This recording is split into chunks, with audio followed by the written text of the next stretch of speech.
welcome to the latest episode of the Outer Voices podcast. As always, I am Rakeem, your friendly neighborhood host. I'm normally black and angry, but today, well, I'm probably going to be black and angry today too, so I'm not going to change that. As always, we have JJ. I'm white and kind of irritated. Yeah, that's about right. And Holly. I'm here sometimes. She's here sometimes. Dasha is, she's dead to us. That's as far as we know. She's dead. From Dasha death to Dasha dead. Yeah, Dasha dead. That's what happens. Sometimes our hosts die. Sometimes they come back. Who knows? So Raheem's attempt on her life actually succeeded, where he failed with me and Holly. Yeah, I finally killed the only other black one on the show. Damn it. That was a mistake. Anyway, for our listeners who actually listen to us every week, the two of you that do, we decided to take a brief hiatus last week honestly, because we're fucking tired. We have a college senior, a taxi cab driver, and a black man, and we all got shit that's killing us. So we need to get some sleep, guys. We needed some goddamn rest. So, if you didn't get your podcast fix, shame on you. You shouldn't be so goddamn selfish. Now take it back. Keep listening to us, please. We need you. Please. Okay, we have a few things to talk about today. We're gonna, I'm sorry, but we're gonna have to talk more about Mississippi because, oh my God, this place is a shithole. But first, on the bright side, we do have some positive Mississippi news. Yes, and we're actually gonna get to that in a moment, quite early, because we have to give Mississippi at least one or two places in Mississippi their props. First thing we're going to talk about is we want to give a spotlight on the Reason Rally, which is going to be on June 4th, 2016, and it's going to be in Washington, D.C. So I'm going to let JJ take this one because he's our resident atheist expert. Well, that's just because I went to the last one, and it was an amazing experience, and I would advise anyone who possibly can go to go. So I don't know if I'll be able to make the trip this year, but... So for the people who are listening out there who don't know what the Reason Rally is, how about you go ahead and give us a brief explanation of what exactly it is? It's a gathering for people who support secular government in Washington, D.C. Last time it was on the National Mall. This time it's apparently at the Lincoln Memorial. And there'll be all kinds of speakers and entertainers to promote reason and secular government. Okay. I see that I'm looking on the website for the Reason Rally right now, and I see my man Bill Nye, the motherfucking science guy, is going to be a speaker. Oh, yeah. Good Lord. Bill Nye is, responsible for just making me fall in love with science when I was, 4. Bill Nye made me go out and get a fucking chemistry set and set my backyard on fire. Bill Nye did that to everybody. Good Lord. And he's awesome, dude. Don't mean to gush over Bill Nye, but good God, Bill Nye, man, he's awesome. But JJ, what was your experience at this? You say last year? No, this was 4 years ago in 2012. Oh yeah. And that one, there were all kinds of groups trying to organize as many people as they could to get there, and me and my roommate at the time paid $40 each to ride on this shitty bus just to get there. It was worth it. The trip there and back was absolutely awful, but it was worth every minute we spent there. We had 60 people crammed on a bus so small that It was not designed to go across country. And we drove for 18 hours there, and we spent like 10 hours in Washington, D.C., and drove back with people who hadn't showered in 2 days on the return trip. I bet that smelled like But the inside of someone's asshole. Jesus. Well, it wasn't bad until we stopped at a gas station and everybody got off, and then we had to get back on. And after having all the fresh air, it became really apparent just how bad we all smelled. But it was worth every second watching Tim Minchin perform, watching Bad Religion, listening to Lawrence Krauss talk. He's going to talk at the upcoming one. Oh, I am, for anyone interested in going and participating, you go to reasonrally.org, and that's where you get all your information. You can plan your trip. I'm actually there right now looking at the list of speakers, which, I mean, good God, man, there's some people here. You got Johnny Depp, Amber Heard, of course, Bill Nye already said that.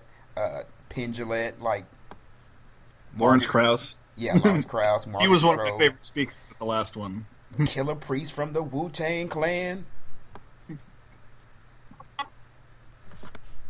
Because, and okay, I got to give a shout out to, like, black celebrity atheists. Because first of all, you don't see black atheists, like, at all. Like, we're nice and hidden. We keep that shit under wraps because the black community is not a fan. Not a fan of black atheists. You might as well just be a piece of shit to the black community if you're a black atheist. Just how it is, because when you're black, being black and being Christian that's it. You don't get any other options. But shout out to the, any big name black atheist who's willing to, speak, especially somebody that was with the Wu-Tang Clan. Even though they're all like Buddhists and shit. And we got Mark White, the bass player from the Spin Doctors, another black atheist. So, yeah, we got two guys. We got two out there. You are not alone. I wish I wasn't so goddamn poor. I would go. Guys, you want to... Me too. I need a little bit more money to go this year and somebody to go with because I don't really want to go by myself. You want to pull some money, guys? We can go? Want to hit the street corners? What about you, Holly? You ready? No, I'm fine. Thanks, though. You don't want to come. No street corners. No street corners. Well, you don't have to hook. We could sell drugs. No, thank you. It's for a good reason. Thanks, but no thanks. God damn it, Holly! You don't want to break the law. I mean, not this law. You don't want to break this law. I know, it's so. God, stop being so. I don't good. really want to break any law. Well, I mean, you're in Mississippi, so you're bisexual and you have premarital sex, so you're already breaking a law now. It's not illegal. They can just discriminate against it. No, it's illegal. I mean, they can't enforce it because it was struck down by the Supreme Court, but it's still on the books that sodomy in any form is illegal. But it was struck down, so it doesn't matter. Yeah, but it's on the like books. Saying. Well, it doesn't matter. Like, you're still breaking the law, but they can't enforce it. Like, it's still like legal, which is weird. Like, it's kind of like how slavery was still on the books in Mississippi until a few years ago. Like, it's still, or how atheists, according to the Mississippi Constitution, can't hold public office. They can't enforce it, at least not actively. They can effectively enforce it. But it's just like, by pointing out somebody's an atheist in Mississippi. It's some weird legal territory, like with state and federal laws where they federal laws trump state laws. Like that's just truth. Federal laws trump state laws.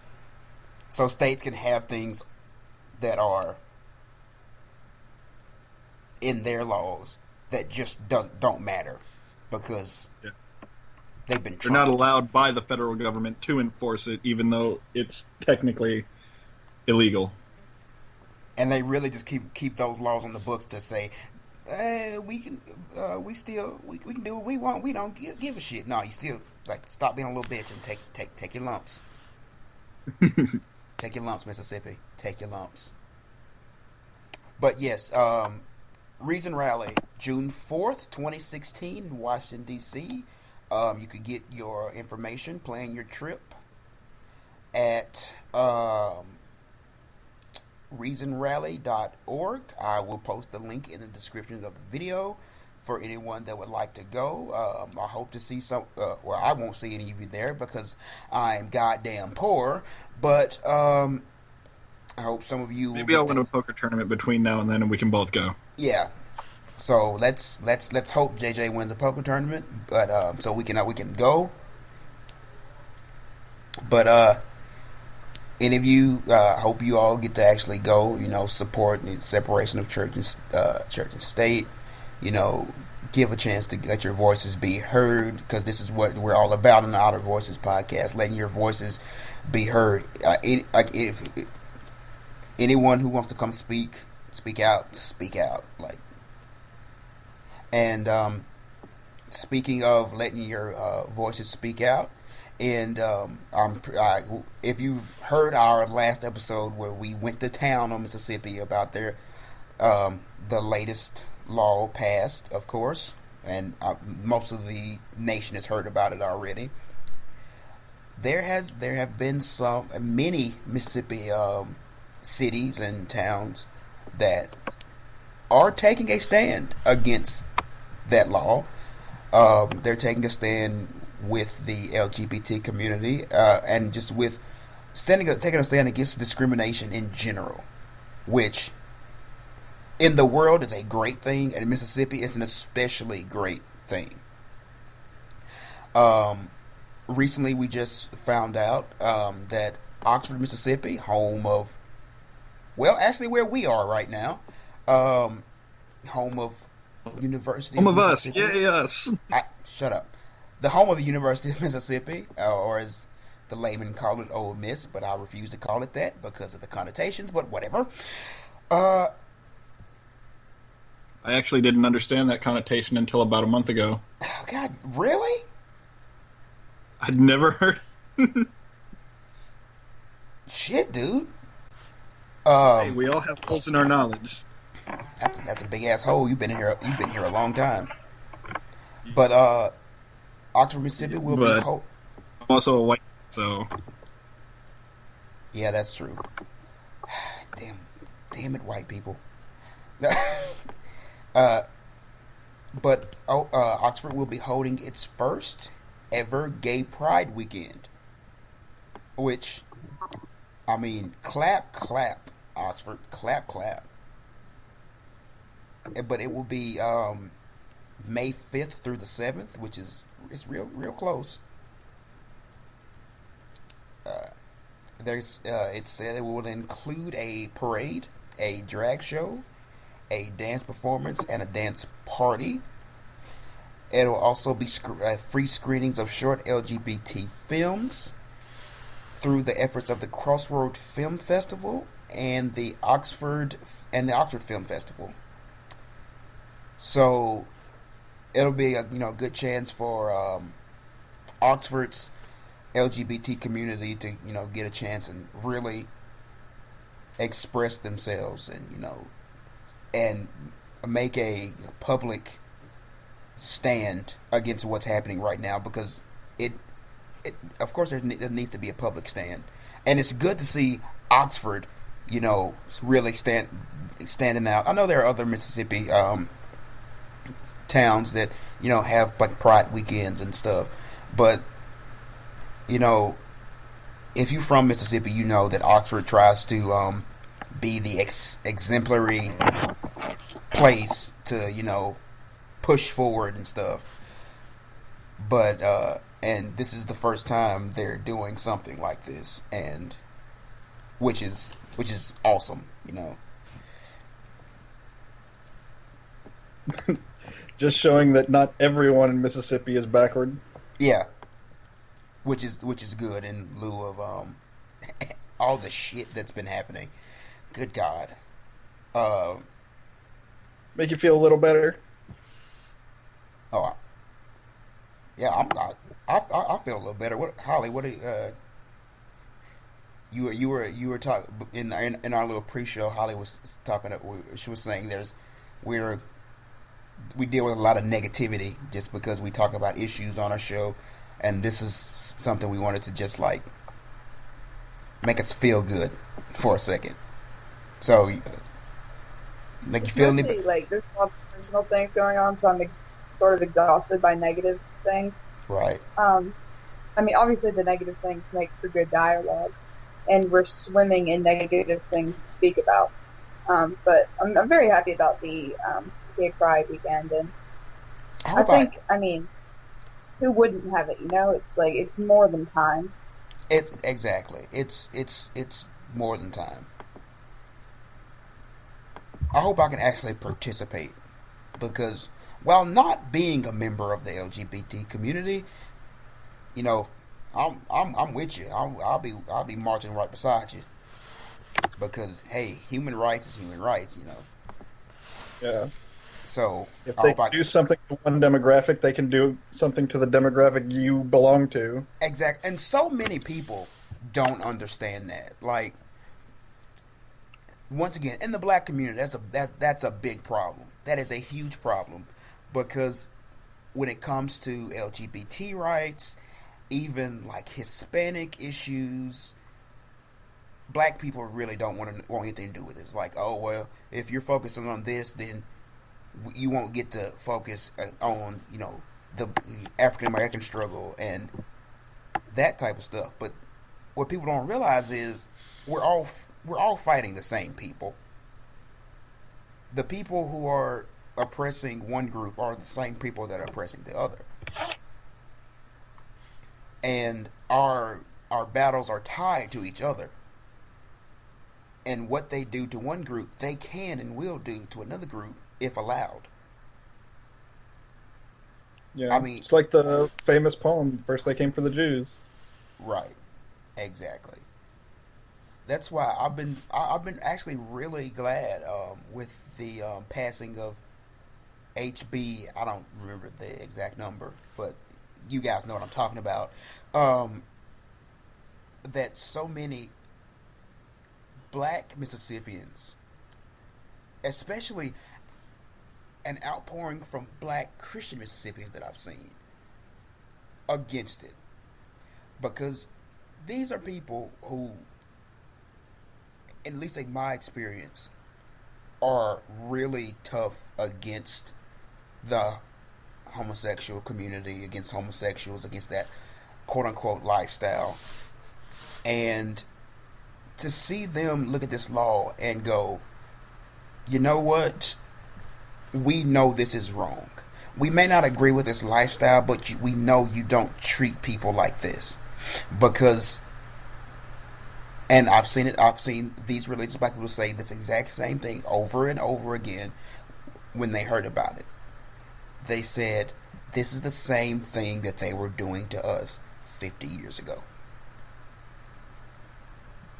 And we will not stand for it. We may not agree with this lifestyle that they believe these people quote unquote choose, but we know you cannot treat people like this. We know that you cannot do the same thing you did to us to them, because that's wrong. And to me, that was an amazing thing to me. It made me feel really good to see that happen, because I fully expected for many black Mississippians to go, oh yeah, we love that. You can keep them where they at, and all that bull jive. But I really surprised, really happy that you know, black Christians stepping outside of their, even their own beliefs and going, we see something that's wrong and we will not stand for it.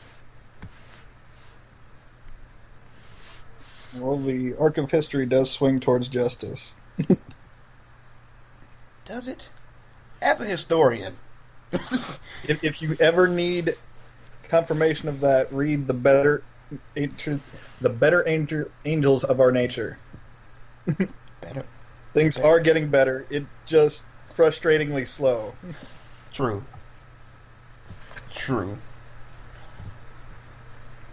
It's just, oh my gosh. And speaking, I'm trying to tie everything we're saying into the other things I'm going to talk about.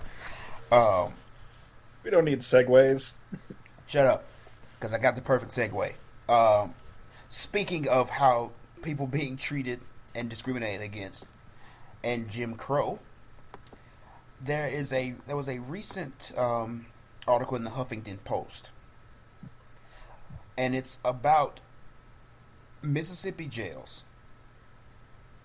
And multiple counties around the state of Mississippi are basically begging the state government and the federal government to send them prisoners because they're about to face major job losses and deep deficits because they don't have inmates. They're running out of inmates.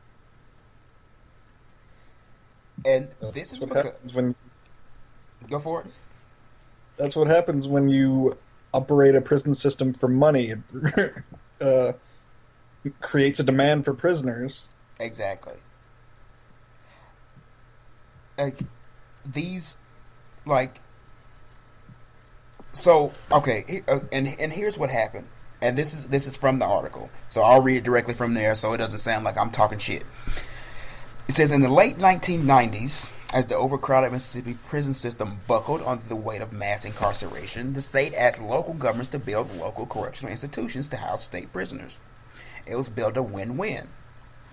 The MDLC would foot the bill for each prisoner, and the counties would get good jobs guarding them. The state guaranteed that local jails would never be less than 80% occupied, and the locals would get 3% of compensation each year. So basically, the state promised them that they would keep their jails full and pay them for it. And now the problem is they're not filling those jails. The federal prisoners that they were getting they're no longer getting to send to the state prisons to get sent down. There aren't as many people getting arrested anymore. Because these people were the prisoners they were getting to fill this 80% of these prisons were drug charges. Because, of course, Reagan and Clinton and their good old-fashioned drug war. Because what people don't realize, the drug war was a big job creator.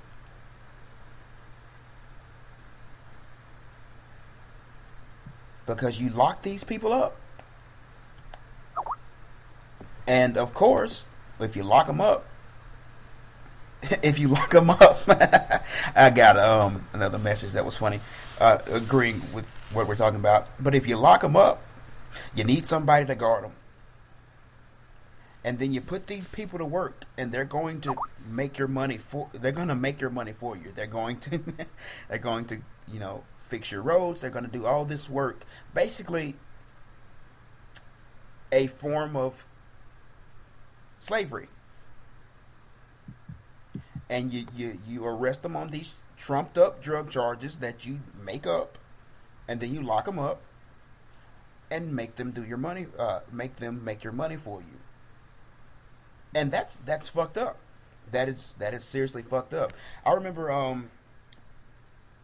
growing up, our garbage men were prisoners from the jail. The people working on the road were prisoners from the jail. I don't remember too many things with actual government like laborers, quote unquote, that what weren't prisoners.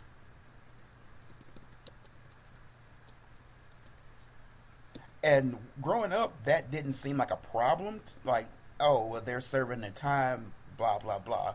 But now understanding that most of those dudes went to jail over bullshit. They went, dude, like, you got 2 years in jail for selling weed. What the fuck is that? And it wasn't even Well, like, if you want to turn somebody against the drug war, just have them look up a chart. It demonstrates the amount of money spent on the drug war versus the addiction rate. The addiction rate is a flat line from the time we started the drug war, and the spending on the drug war has vast exponential growth. good lord. Like, I mean, shit. I mean, most people. Okay, so we also have a chat going on, and we have charts and things being posted in that chat. So, yeah. But, yeah, no, the drug war is bullshit. And now that it's, you have marijuana being slowly, well, not even slowly, we have marijuana being decriminalized across the country and legalized across the country. Prohibition is ending. You're seeing these prisoners getting their bullshit sentences shortened, and being released early. They can't keep them to make them work. And you have these Mississippi counties, Mississippi jails, who are dependent upon these workers and dependent upon this money that they get to house these prisoners, are of course suffering. Like, I know my county back home is gonna get hit to shit because they're not, like, they're gonna have nothing. I mean, we don't have anything now. I mean, when the prisoners do most of your work, shit, you ain't gonna have shit when they start getting released. And back home, it's like clockwork when you can tell they need new workers because they're going to have quote unquote drug busts, and everybody starts to know. Like, it's around town that, well, they're about to have these big busts. So tell your cousin, your so and so, that prepare themselves because they're probably about to go to jail. And they're going to be in jail for a few months and get released and then get replaced by somebody else. And it's a cycle. But there's a great book about it, about this system, that I've read. It's called The New Jim Crow. And it's basically about how our prison system, which has its real example in, and I'm kind of dominating this podcast. Y'all don't have a problem with that?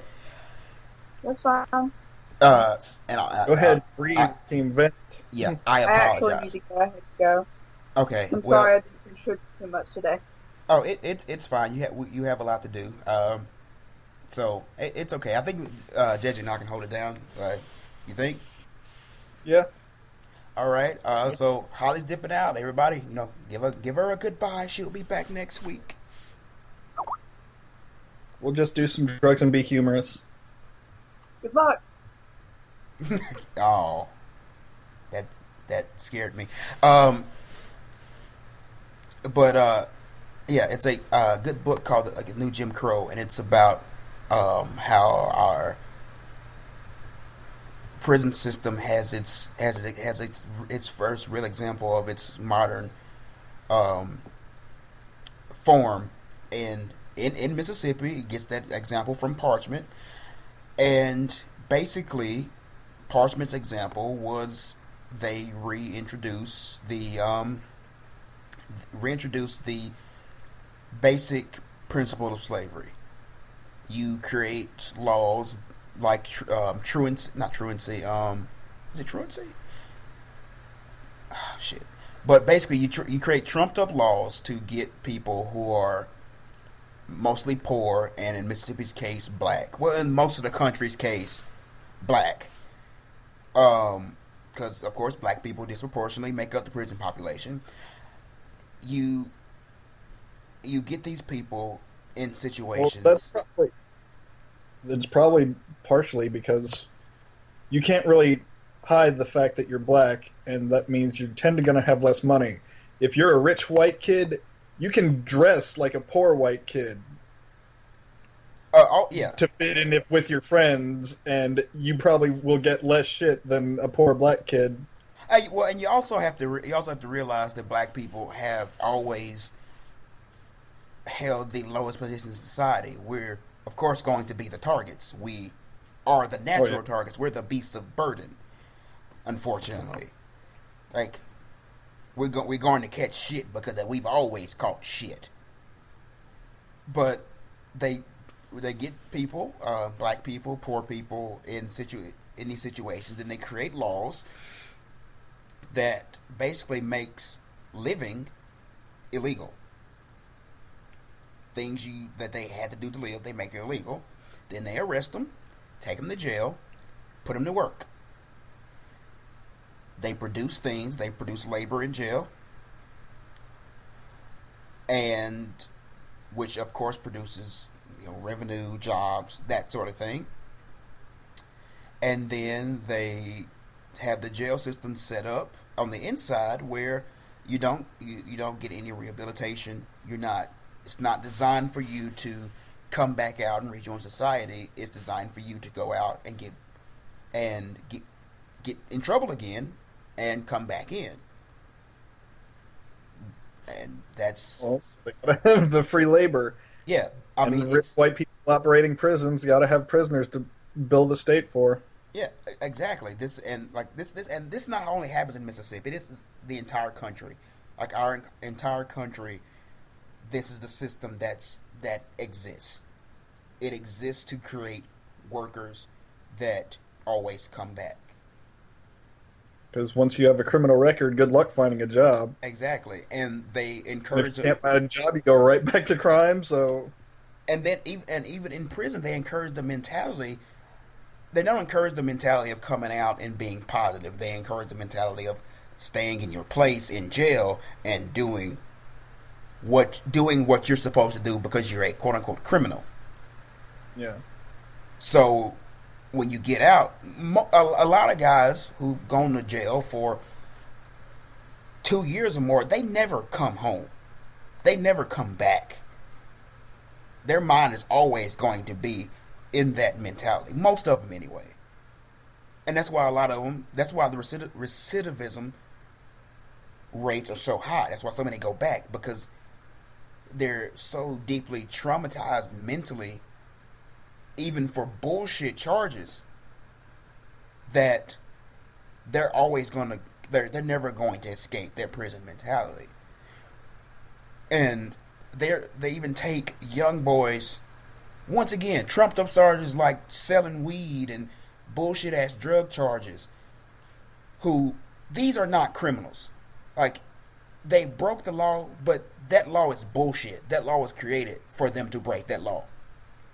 They are doing things that their environment, their society, is telling them that they have to do to survive.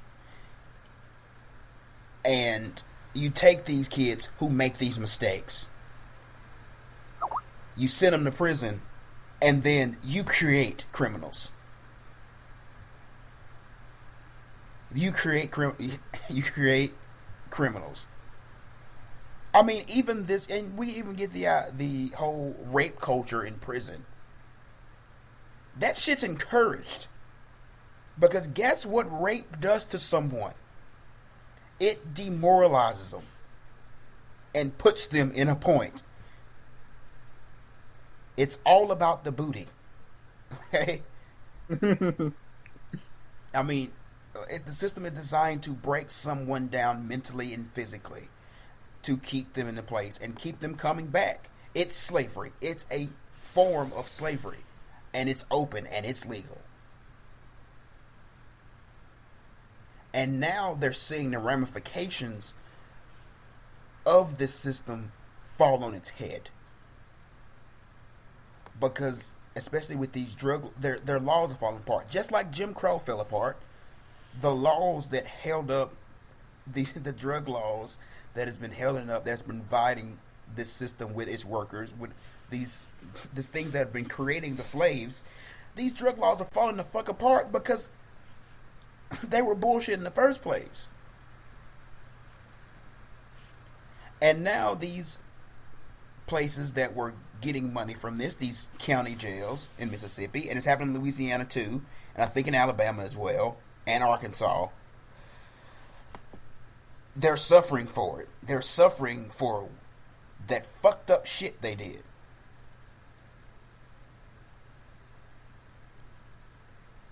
You criminalized and demonized people, and you made them slaves. And now that it doesn't work anymore because you're fucking stupid. It didn't work in the first place. You were being ridiculous. Now you're suffering for it. And this is not even just black people. Like the rates are obviously higher for black people because of what JJ and I were talking about earlier. Your stances in society and such. But poor people, like if you're poor of any race, you are way more likely to go to jail over some bullshit and become part of this damn fucked up system. We have a country that has criminalized poverty. And that's fucked up. There is a I think it's like a survey / article about it's called The Poor Get Prison, and I'm gonna once again post a link to the PDF, and it's got some good, really good information on this about the criminalization of the poor, from the rise of debtors' prisons to the recidivism rates in prison, probation officers, which JJ, do you know anything about probation officers? Not exactly. I'm a not quite poor white kid. Do you know people pay their probation officers? Oh yeah, I'd heard that before. Yeah. You have to pay them, and if you can't, then you can go back to jail. Exactly. So, you're free, supposedly, trying to earn your way in society, but you have to pay your probation officer. You have to pay money to keep from going to jail, but you've already served your time. I heard one story of a guy who was at work and couldn't get off work to go see his probation officer, which he was required to do. So he called and tried to get the probation officer to stay just a little bit late so he could get off work and get to meet with him so he doesn't go back to jail. And the probation officer didn't want to stay past 5 o'clock, so fuck him. He can go back to jail. That's fucking insane. That he had to go back to jail because this motherfucker didn't want to stay past 5 o'clock. That is some goddamn bullshit. I know I had relatives with POs, and every month they pay. You trying to pay to live, you trying to pay your bills, you trying to get your car fixed. Damn, I don't know if I got enough money to pay my PO. I don't know if I'm gonna get food today or pay my probation officer to keep from going my ass to jail. What the actual fuck, America? Like, they get you coming and going. Goddamn. But yeah, and of course there's the this article. This thing is, and it's 35 pages.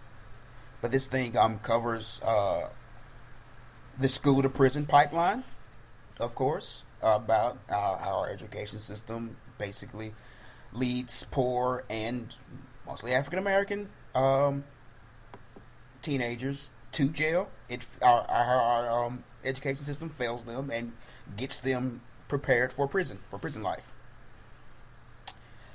Um, there's also it covers the criminalization of the homeless, and of course that's a thing all over the goddamn country. You're sending homeless people to jail because they don't have anywhere else to go.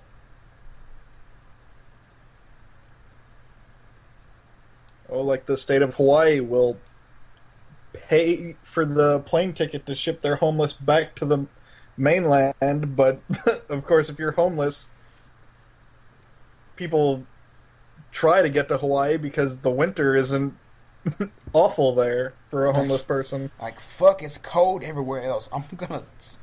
I'm gonna try Hawaii. Oh my god. I, like I don't remember it. Well, I don't remember exactly. I think it was last year about the old man. It was an old man or old lady who was known for feeding the homeless people around where he lived. And this old man got arrested for feeding the homeless. Yeah, and didn't he go right back to feeding them as soon as he got right back out? to feeding them. I would definitely do that, because fuck you, I'm trying to help these people. That's what I'm saying. Like we live in a country, in a system that instead of helping the people that it's supposed to help, that it should help, it literally sends them to jail. Hey, who the fuck needs to go out and no who the fuck needs to go out and catch slaves anymore when all you have to do is just make sure make sure they don't get any money and let them come to you.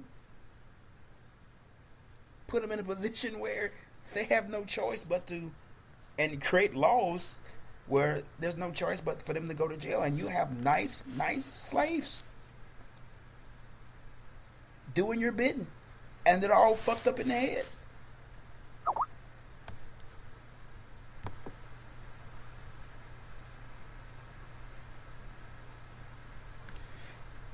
Oh my god, it's yeah. Oh Come shit. we did some positive stories to begin with. I'm so you can sorry. break- Yeah, yeah. This is Don't need you to the have a stroke. the anger is already building, and I don't have my other co-hosts to stop me. So, and of course, this article also covers um, civil asset forfeiture, where Oh, yeah. where they come and take your shit. You can't pay for anything, or you have something come up and they just come take all the rest of your shit. Goddamn. Like, it's so fucked up the way people treat the poor. And it's not like it's not like poor people are some minority either. There are more poor people in this country than anyone else.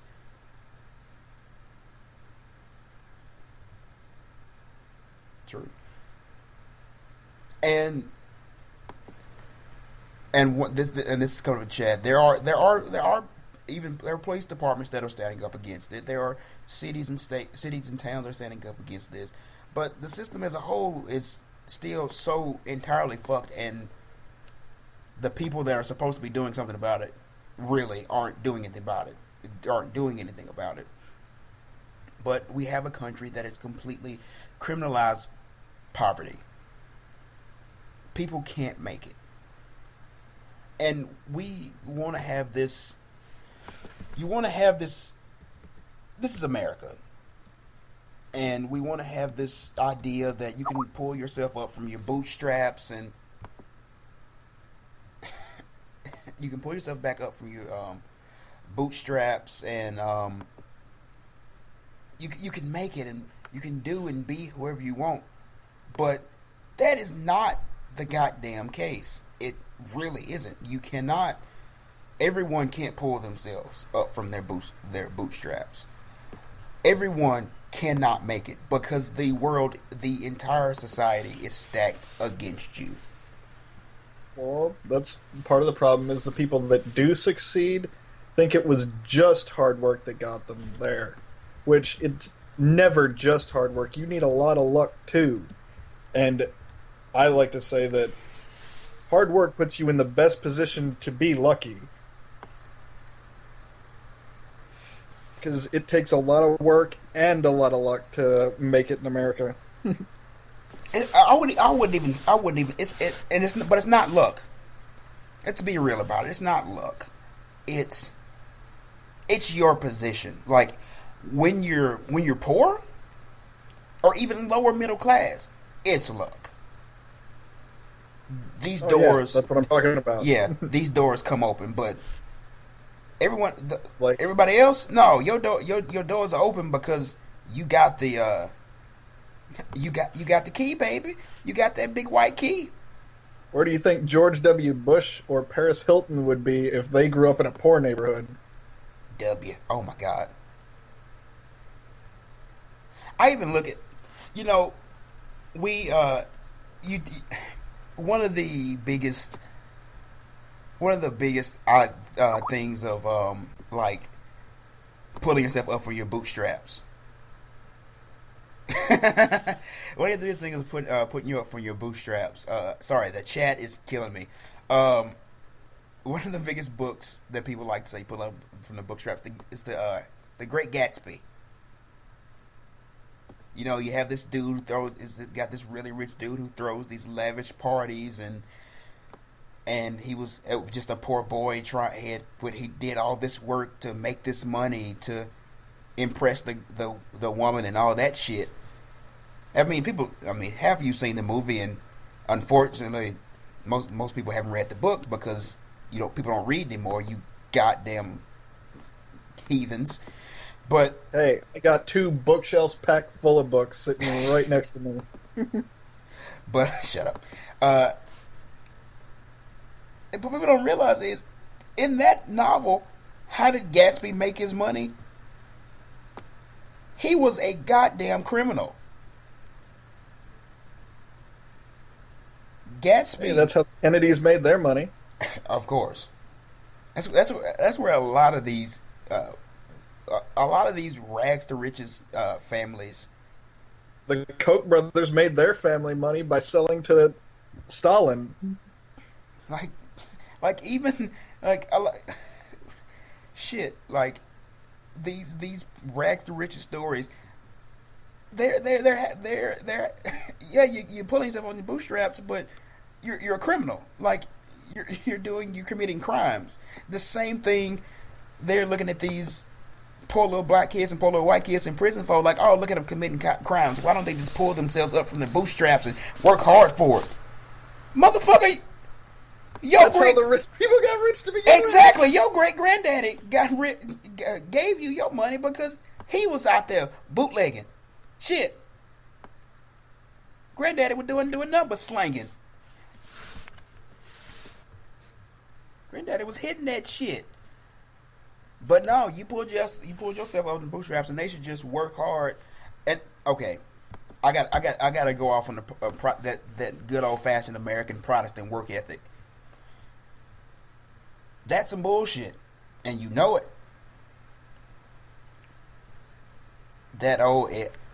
Like maybe back in the day in history where motherfuckers were cutting down trees and building a goddamn log cabin to make it. Yeah, you could do that. But this is real. Like you ain't just about to work hard and succeed. Like I hate to, rain on people's parade, but you're not going to just work hard and succeed in America. It's just not going to happen. You're going to have someone open doors for you. You're going to have to fall into some some pathways that get you there, or you're going to have the advantages that society gives you. If you don't have those advantages, life is going to be hard no matter how hard you work. I know people who work 10, 15 hours a day for next to nothing. They're some of the hardest working people you ever met, going home and trying to take care of their kids, and they will never be quote unquote successful. They will always be looked down upon as poor people who are maybe drawing welfare, getting shit off the government or whatever, but they are working hard every goddamn day. Harder than... Bring up this story of the hardest working man I've ever met. Nobody on Earth that's not working for free has ever worked harder than this guy worked every single night. And the guy's dumb as a box of rocks, but he works hard and he's a good person.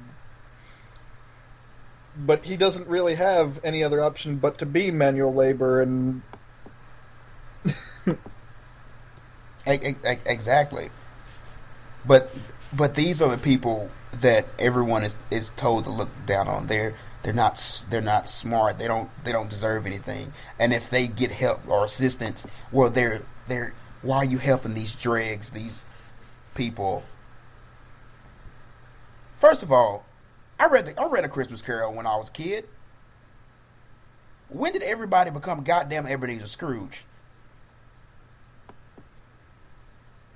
I mean, where are the motherfucking ghosts that come up in people's houses to scare the shit out of people to help motherfuckers? We need some. Who wrote Christmas Carol? Charles Dickens. Dickens, yeah. We need some Dickens ghosts up in here. Dickens ghosts. Sorry, I'm not an adult. That's fucking awful. You have people working constantly, and they're the ones that get the anger, like they get the ire of Americans' eye, even from people who are just as poor as them. I see motherfuckers every day. Man, how dare this person who works at McDonald's want more money because I work over here where I work at the chicken plant and I pull chickens. How dare they ask for $1 more because I do more work than they do? Well, this person works 55,000 hours a week. Exaggeration, of course, but 55,000 hours a week. They're on their feet all day. They got to go home and take care of their kids. They got to go home and take care of their wife. They got bills. They got school. They have food. You got that same shit. You work 40 hours a week. There's no difference. Your job is different, and you may have a different, more strenuous type of job. But you don't know that they're working just as hard trying to make life happen. But they've managed to pit people against one another. Pit worker against worker. People who are being oppressed against people who are being oppressed. And then when these laws that come up these bullshit ass laws come up, they get the public support. Because all you're going to hear is, well, they're just trying to get these lowlifes, these scumbags who want so much more than such a drain. No, they don't. They just made you think that. Because you can't go walk in that other person's shoes. They're worn down goddamn shoes. It's fucking insane. Oh. I need people. I need other people to interject. God damn it. Oh, sorry, my brother posted something stupid on Facebook and I was distracted. But you know my brother, so Oh my god! But it's just so insane. It makes me angry how, like, all right, I'm not a socialist. Now I don't have a That's problem. okay. I am. I don't have a problem with socialism. I have a problem with communism. I have a problem with capitalism. But I'm not a socialist. Kind of like socialism, but not a socialist. I prefer an egalitarian approach to the world, but that will never happen because people like their shiny shit too much. But I can't stand how overly, how our current system, how our current, and unfortunately it is capitalistic system. Now, once again, I'm not saying capitalism is all bad, because nothing is all bad. I'm just saying there are just some things you should not apply a profit motive to. exactly. They're like, and I always, I always tell people there is no one solution to every problem. Like, you can't say, well, everything will be perfect if we just went to perfect capitalism. That's not going to happen. That is not going to happen. That's not going to fit society. If you say, well, everybody was socialist, everything's going to be perfect. No, it's not. That's not how reality works. Things are fixed different ways. But our current system, the way it is, the way it deals in human bodies, that's slavery. It is. It's slavery. Our current economic system deals in human bodies. And that is a truth. It deals in what it can get out of people. It deals in what it can make people do. And it's not a system where those people can succeed. Not really. Every low wage job I've ever worked at, when I've worked at a bunch, they always tell you the same thing when you come in for an interview. They tell you, you have plenty of room to grow in this company. No, you don't. First of all, you're right. Because most of you ain't gonna go get out of you ain't gonna stop being a fry cook. And your room to grow, okay. Well, you can start off with the fry cook, make $7.25 an hour. Then you can be assistant manager, make $8.25 an hour. You got $1 more. Guess what? That ain't changing too much. You can manage a store and make what, 30 grand a year. And that's still fucking nothing. That is nothing. People want to act like that's something. That's nothing. Barely enough to live on. That is nothing. You can, and that's you running You can the live store. comfortably with that if you have no family. Exactly. If you're taking care of yourself, then yeah, you're a nice single person. Yeah, you're good. Well, okay, you're sort of good. But if you got a family, you're fucked. That you can plan for the future. Right, and that's you running a store. You can be running your own store, and that's what you're making, and you're still pretty fucked. And for most people, that's as far as most companies are gonna let them go, at all. And that's saying that's a big if. But they're gonna feed you these dreams. They're gonna feed you like you can do this, you can grow, and feed you this bullshit so you'll stay. The last job I worked at, I won't say the company. It rhymes with Smiths. I guess nothing rhymes with that word. Can I say it? No. Shit.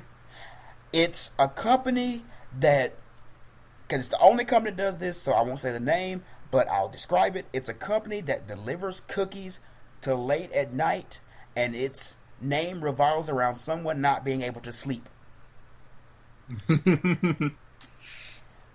But when I was there, I was an assistant manager, and it's probably one of the worst one of the things in the chat said the store also perpetuates diabetes. Which is true. I mean, they will make you lose your foot. Uh, but it's probably one of the worst ran management-wise companies I have ever worked for. My the manager I had when I first arrived there, she had her difficulty, but she did the best she could. I will say that she did the best she could. But they constantly fed us that if you just hang in there, you can, get promoted and get this, get promoted and take this job, take that job. So the position came open for a new manager, and most of the other assistant managers applied. I didn't because I didn't want anything to do with that, because fuck that place. They can eat my asshole and hope it tastes like cookies. But they all applied, of course, and they were all rejected. And that was this is the only other place they could go. This is the only other real movement that really only other movement they could do in the company. But they were all rejected in favor of someone who didn't know the company from the outside, who quote unquote had managed the McDonald's. We don't know if any of this was true, but this gentleman they decided to hire over the people who were told that they could rise, that if they performed exemplary jobs in their positions, they would get be allowed to move forward in the company. They were all looked over for someone who had no experience in the company, someone that could be easily controlled. And just to let the world know, this person, this new manager they hired, this is the reason I left the company. This new manager they hired then proceeded to alienate all his employees, sexually harass some of the employees. There's a reason he used to manage a McDonald's. Exactly. And then when the employees like myself and some other ones, most of the staff complained to the upper management, that we were told they were lying, that we were just trying to take this man down. And he was also caught doing drugs at the store, and we were told that, and we were told we were lying. And in my case in particular, I actually sent an email to the president and the CEO of the company. I was trying to tell them, was like, there's trouble here, and people are threatening lawsuits, and I don't want to see that happen. So would you please look into this? And I was told that I had made a threatening letter to the company, and that no employee, because they eventually ended up firing this manager after being pressure was put on him from the outside, from customers who he had offended. But well, that affects their money, so then they're going to pay attention. Exactly, because their workers don't mean shit. Their workers are just cost. Oh yeah. They care about you as much as they care about the mop. Which is fucked up, because they wouldn't replace that damn mop. We broke that mop. We broke like 4 mops. Cheap ass goddamn mops. See, the mop doesn't complain. Like and like one girl, we had one girl in particular. Of course, I won't say her name. That this guy was harassing pretty much. He was forcing her to ride with her, and forcing her to let him ride with her, and making advances toward her. And of course, we told him, they said, "Oh, y'all just making this up," blah blah blah. So they would rather someone could have eventually raped this poor girl, but that doesn't matter to you until some customers complain. So what the fuck? The workers got to do to get some help, a good workplace, just to be able to, do their jobs properly. What do workers have to do to get a fair shake. What? Get fucking raped in front of the whole problem customers? is from the attitude that they think that they're above you and that their labor is beneath them. Their labor is a partnership. You have a job needed doing. They're doing it. They're your partner in serving these customers. Exactly. Like, what they don't... And this is the bullshit that permeates most of the... I would say most of the companies in America. I ain't talking about little small mom and pop companies, because they probably actually care about their employees because they have to. They interact with them. But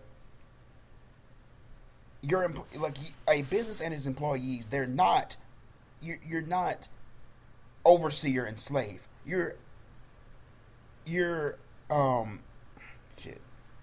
You have a symbiotic relationship. You depend on one another. The workers are the ones that are going to come into contact with the customers. They're the ones making your store run. You have to respect them. You have to make sure that they're good. Because if you don't, then your store's not going to run, and then you're going to lose money. But they don't give a fuck about that. That's because it's a right-to-work state. They can fire you for any reason, and they'll just bring in somebody else who's going to end up complaining a short time later and then quit, so they never have to give anybody a pay raise. Exactly. Just high rotation. Just like the prison system.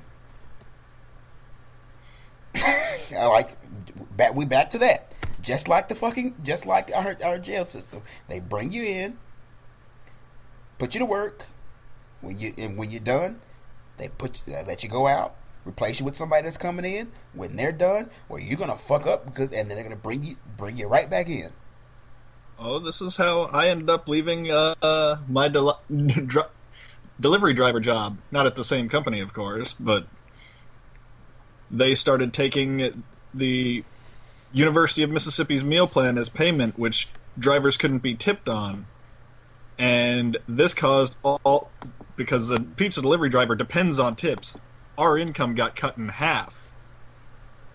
So they could get a portion of the money that would be going into our pockets.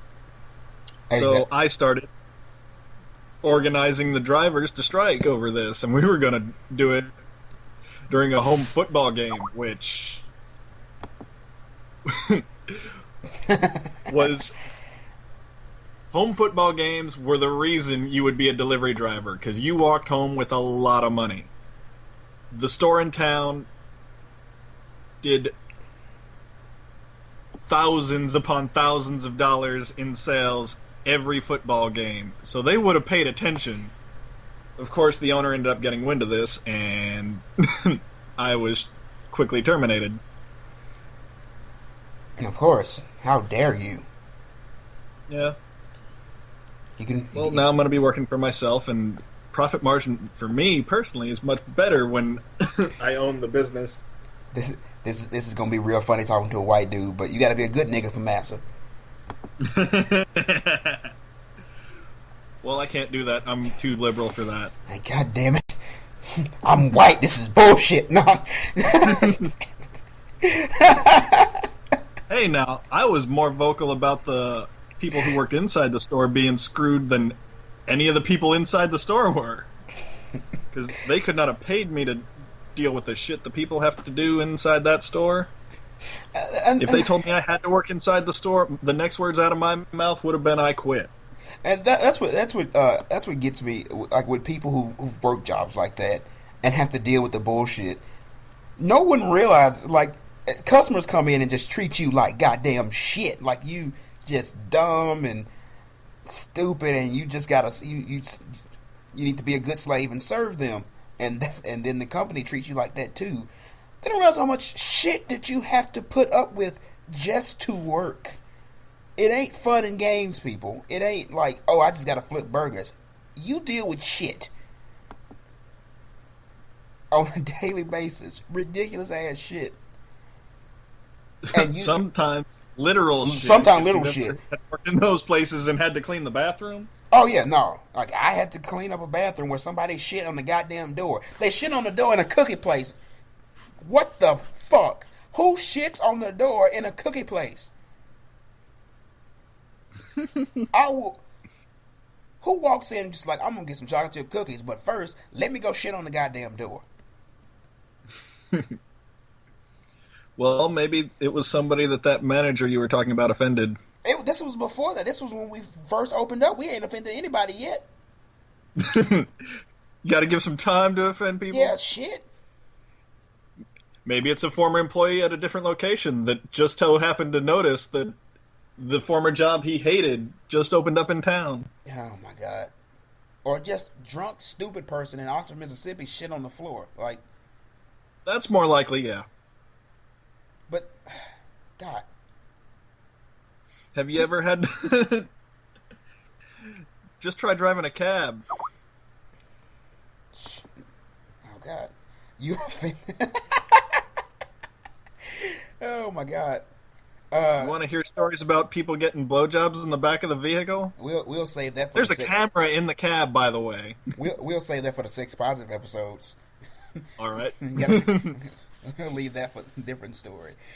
But like this is, but as I was saying earlier, they feed you this almost glamorous picture of the company you're going to work for. Oh, every one of them does. And then it's complete bullshit. And then they keep you holding on, like, yeah, if I just wait this out and wait that out, I'll somehow succeed. No, you won't.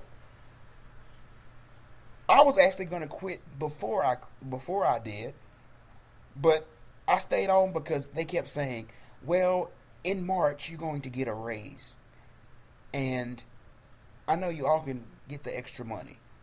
Okay? I was like, oh, maybe I could use the extra money. I'll just hold out for this raise. I'll hold out a little longer and a little longer. And then finally I just went, you know what? I ain't putting up with this shit anymore. I'm being disrespected. I'm being unappreciated. I'm watching my coworkers, and I loved my coworkers. If any of them actually watches this, loved you guys. You guys were awesome. You don't deserve half the shit you had to put up with. See, until you all come and fight together, it's nothing's gonna change. Oh, they did. They'll just be more than happy to pay you dirt, and that's the thing. That's the major issue, and that's one of the reasons I actually ended up mailing the president and CEO. Besides the sexual harassment stuff on the poor girl, the workers decided they weren't going to come in. They actually made a strike. They did a walkout. Yeah, see, and management's response. Well, everyone that walked out is fired. We'll replace them all. Most of the staff walked out, and their response was, "It doesn't matter. We're going to replace them all tomorrow anyway." Yeah, and then the next group of people. Then you also have to organize a strike outside, and it takes a lot to get them to pay attention. Oh, well, organize a strike outside. Get the media to actually pay attention to it. Watch how fast they turn tail and run. Oh no, that's what we were doing before. That's what we were planning, and which was already it was already in play. Right before they decided that the new manager needed to be terminated, and those people that walked out were rehired. No, they got scared. Yeah. But of course, after some customers who were noticing what was happening complained.